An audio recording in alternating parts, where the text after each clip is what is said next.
नमस्कार, स्वागत है एस्ट्रो ट्रेवल कॉम पे। और ग्रहों के गोचर क्या लेके आ रहे हैं मेष राशि के लिए, उस पर आधारित वीडियो है। और एक बड़ा गोचर हुआ है कह सकते हैं। मेष राशि का जो लॉर्ड होता है मंगल है, और देखा जाए तो बड़ा गोचर जो है वो बृहस्पति का है, जो कि 20 नवंबर से लेके 12 अप्रैल तक आपके 11वें भाव में कुंभ राशि में रहने वाला है। और मंगल की बात मैंने इसलिए की क्योंकि बृहस्पति का ये गोचर जो है वो करीब करीब 20 नवंबर से लेके 1 जनवरी तक घनिष्ठा नक्षत्र में होने वाला है, और आपके राशि का ही नक्षत्र यानी मंगल का नक्षत्र है। तो विशेष रूप से आपको यदि देखा जाए तो धन संपत्ति की, जायदाद की, जमीन की, इन सब चीज़ों की सुविधाएं दिलाने जा रहा है मंगल यहाँ पे। तो पूरी कोशिश यदि आप करें तो मंगल का, बृहस्पति का ये गोचर जो खास तौर से मेष राशि के लोग हैं उनको काफ़ी ज़्यादा एक अच्छे फल दे सकता है, उनके लिए फलीभूत हो सकता है। और देखा जाए तो बृहस्पति की जो दृष्टि है 5, 7 और 9, ये आपके तृतीय भाव पे, पंचम भाव पे और आपके सप्तम भाव पे है। तो ये तीनों भाव मजबूत करके बृहस्पति और खास तौर से 12 अप्रैल तक के लिए आपको विशेष सुविधाएं देने जा रहा है।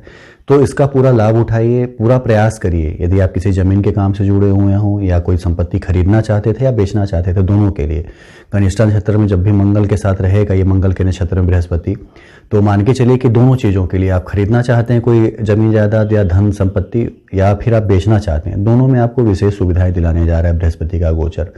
तो लाभ आपका बढ़ने वाला है बृहस्पति के इस गोचर से। ये तो थी बृहस्पति की बात। इसके अलावा देखा जाए तो शुक्र है, बुध है, मंगल है, सूर्य है, ये 4 भी गोचर करेंगे। राहु, केतु, शनि जो है अपनी ही स्थिति में रहेंगे। राहु आपके 2nd हाउस में और केतु जो है वो आपके अष्टम भाव में रहेगा, उच्च राशियों में। शनि ससयोग बना के आपके 10th भाव में है, ये भी एक अलग से राजयोग है। तो सूर्य और बुध की यदि बात कर ले तो सूर्य और बुध जो है आपके कुछ समय जो है सूर्य आपके अष्टम भाव में रहेगा, खासतौर से 14 दिसंबर तक के लिए। और केतु और मंगल के साथ यहाँ पे रहेगा। केतु मंगल का अंगारक दोष भी रहेगा आपके अष्टम भाव में। मंगल जो है 5 दिसंबर को आपके अष्टम भाव में आएगा, तो अंगारक दोष बनाएगा केतु के साथ। और 14 दिसंबर के बाद सूर्य जो है वो आपके 9वें भाव में चला जाएगा। तो सूर्य और बुध का बुधादित्य योग बनेगा यहाँ पे। और यदि बुध अस्त नहीं हुआ, आपकी अपनी कुंडली, नैसर्गिक कुंडली भी जरूर आप देखा करें कि नैसर्गिक कुंडली की क्या स्थिति है। तो सूर्य और बुध में यदि बुध अस्त नहीं हुआ तो ये बुधादित्य योग मान के चलिए कि आपको बहुत ही ज़्यादा अच्छे फल देने वाला है। चूंकि आपके 3rd का और आपके 6th का लॉर्ड बुध है, तो बहुत ज़्यादा कारक ग्रह नहीं माना जाता है मेष राशि के लिए।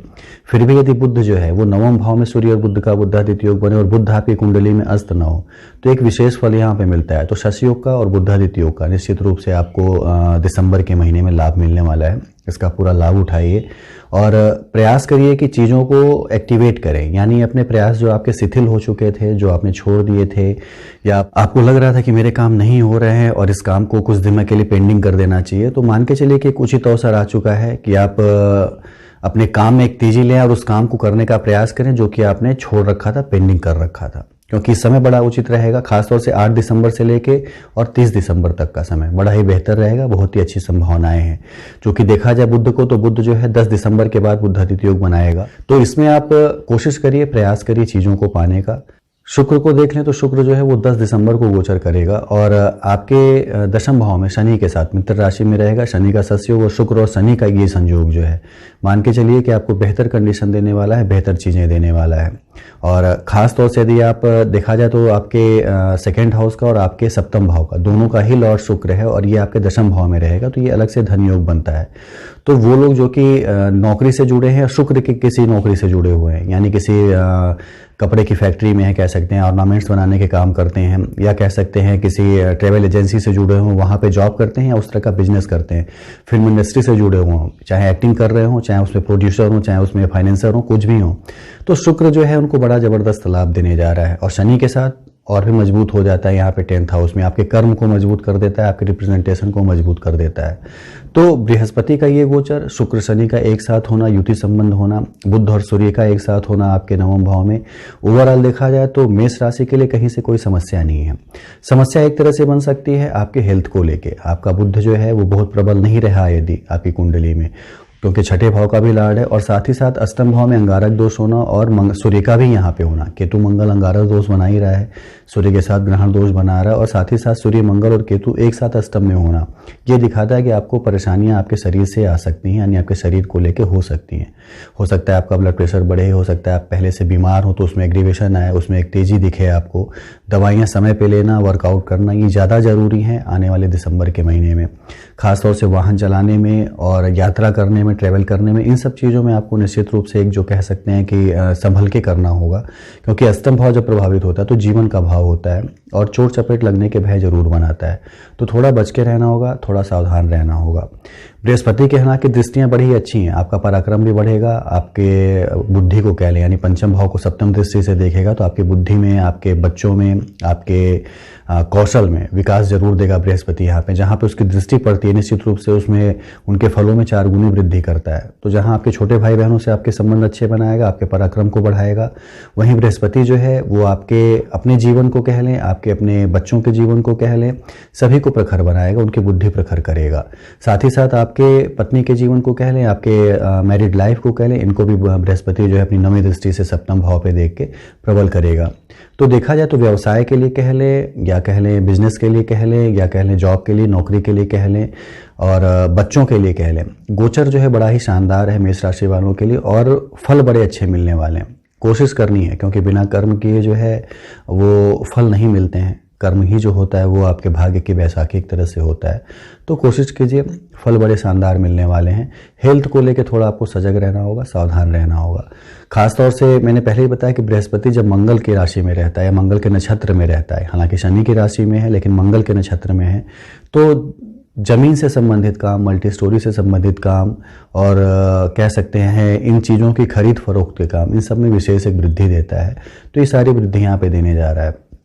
इसके अलावा आपको अपनी नैसर्गिक कुंडली भी देख लेनी चाहिए कि नैसर्गिक कुंडली में बृहस्पति या मंगल कि ये जो सारे ग्रह हैं, सूर्य है, बुध है, ये किस स्थिति में है। जैसे मैंने बताया कि केतु और मंगल यहाँ पे आपके अष्टम भाव में है सूर्य के साथ, तो थोड़ा नुकसान कर सकते हैं। लेकिन हो सकता है कि आपकी अपनी कुंडली में सूर्य जो हो मेष राशि में उच्च का हो या अपनी राशि में ही पंचम भाव में बैठा हो, या हो सकता है कि नीचभंग राजयोग में पड़ा हुआ हो। तो उतने आपके जो प्रयास हैं वो नुकसान में नहीं जाएंगे, वो अच्छे रहेंगे एक तरह से कह सकते हैं। उतने खराब फल आपको नहीं देगा सूर्य का ये गोचर यहाँ पे। तो नैसर्गिक कुंडली को भी गोचर के साथ जरूर मिलाया करिए और मिला के यदि देखते हैं प्रेडिक्शन उसका तो परफेक्ट होता है कह सकते हैं, वो चीज़ें बेहतर बनती हैं। गोचर जो है वो हर महीने होते हैं लेकिन नैसर्गिक कुंडली जो है आपके संपूर्ण जीवन को दिखाती है। तो नैसर्गिक कुंडली में ग्रहों के गोचर यदि अच्छे हैं कह सकते हैं, भाव अच्छे हैं, तो गोचर में जो भाव हैं उनसे यदि खराब भी हैं तो थोड़े एक मध्यम फल मिलकर समय गुजर जाता है। ये चीज़ें हैं, बस कहना बताना है। तो इतनी चीज़ें थी। बाकी आपकी मैरिड लाइफ को कह लें बहुत ही अच्छी रहने वाली है। शुक्र आपके दशम भाव में रहेगा, बृहस्पति की आप पे दृष्टि रहेगी सप्तम पे, तो मैरिड लाइफ में कहीं से कोई संभावना ऐसी नहीं कि कोई विवाद हो, कोई दूरी हो। साथ ही साथ पार्टनरशिप आपका अच्छा चलेगा कह सकते हैं, पार्टनरशिप में भी कहीं से कोई दिक्कत नहीं आएगी ये आपके। तो बेहतर कंडीशन रहने वाली है मेष राशि वालों के लिए और सारी चीज़ें जो मिलने वाली हैं उसको पाने के लिए प्रयास बस करना है आपको, चीज़ें आपको सारी मिल जाएंगी। तो इन सब चीज़ों का एक तरह से आपको लाभ उठाना चाहिए, कार्यों में तेज़ी लानी चाहिए। पूजा पाठ करनी हो तो मैं बार बार बताता हूँ कि पूजा करने के लिए विशेष रूप से यदि फोकस किया जाए तो हनुमान जी की आराधना बड़ी ही जरूरी है कलयुग में। हर व्यक्ति जो कि परेशान है ग्रहों को लेकर, नक्षत्रों को लेकर, शारीरिक स्थिति से, फाइनेंशियली कंडीशन से, कहीं भी कोई भी परेशानी यदि उसको है तो हनुमान जी की जरूर आराधना करें, क्योंकि हनुमान जी जीवित देव माने जाते हैं कलयुग में। और जीवित देव की आराधना करना यानी आपकी कही हुई चीज़ों को वो तुरंत सुनते हैं, तुरंत उसके लिए आपका साथ देते हैं कह सकते हैं, आपके लिए प्रयास करते हैं वो। तो उनकी आराधना जरूर करें। मंगल का दोष हो या शनि का दोष हो, ये सारी चीज़ों को जरूर कहते हैं कि उसका एक तरह से उसके दोषों को नष्ट करते हैं, एक आप में आत्मविश्वास में आपकी वृद्धि लाते हैं, आपके जो रिप्रेजेंटेशन है उसमें वृद्धि आती है, शारीरिक रूप से आप स्वस्थ बनते हैं, आत्मनिर्भरता बढ़ती है। ये सारी चीज़ें पूजा करने से बनती हैं। तो जब भी आत्मविश्वास बढ़ेगा तो निश्चित रूप से आप अपने कार्य को करेंगे और कार्य करेंगे तो निश्चित रूप से सफलता भी पाएंगे, क्योंकि कर्म पे आधारित चीज़ें हैं ही हैं। तो प्रयास पूरे करिए, पूजा आराधना करनी, हनुमान जी की आराधना करते रहिए, अच्छे फल मिलेंगे। गोचर अच्छा है, बृहस्पति का गोचर भी कह लें और अन्य गोचर भी कह लें, देखा जाए तो बेहतर है, सिवाय अष्टम भाव में आपके एक्सीडेंटल योग के। तो प्रयास करिए कि बच के रहें, अच्छे से रहें, चीज़ें आपके साथ अच्छी गुजरें, इसके लिए अपने आप को बचा के रखें। बाकी चीज़ें आपकी बेहतर हैं। शुभकामनाएं हैं आपको कि आपका जो आने वाला जीवन है वो बेहतर चले, आपका दिसंबर महीना अच्छा गुजरे और प्रगति के पथ पे आप अग्रसर होते रहें। धन्यवाद।